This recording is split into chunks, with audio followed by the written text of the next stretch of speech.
Un truc dont je ne me lasse pas en Russie, ce sont les trains de nuit qui nous permettent de voyager très facilement et pour pas très cher. Évidemment, comme la Russie est un pays énorme, ils ont un système de train de nuit qui fonctionne très bien. La dernière fois que j'ai pris un train de nuit, c'était pour aller à Gelendzhik, qui est dans le sud de la Russie. Donc ça prend à peu près 26 heures pour y aller en train.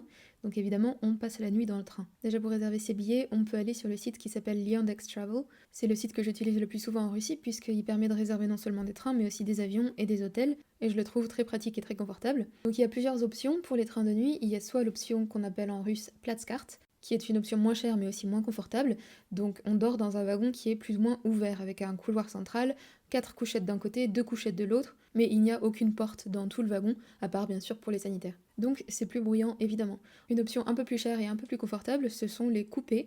Donc on a un couloir avec d'un côté des compartiments fermés où il y a 4 couchettes, 2 couchettes supérieures, 2 couchettes inférieures. Et donc quand on choisit cette option, on dort avec 3 autres personnes. On peut choisir d'ailleurs si on veut un coupé qui soit entièrement féminin, entièrement masculin ou mixte, mais il faut se dépêcher de réserver ses billets parce qu'en général quand on fait ça au dernier moment, on n'a plus le choix. Mais après personnellement, j'ai déjà passé plusieurs nuits dans des coupés mixtes et j'ai jamais eu aucun problème, c'est très sécurisé. Le jour où on prend son train, il vaut mieux arriver un petit peu en avance puisqu'il y a un contrôle non pas des billets, il vérifie votre réservation avec les passeports directement.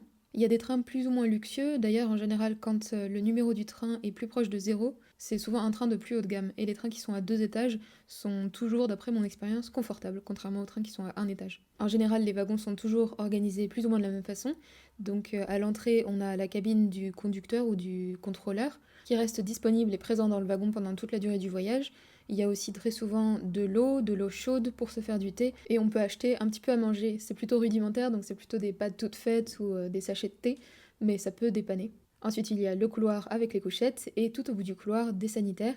Il n'y a pas de douche dans chaque train, et encore moins dans chaque wagon, donc il faut demander et se renseigner à chaque fois. Ça dépend de la qualité du train.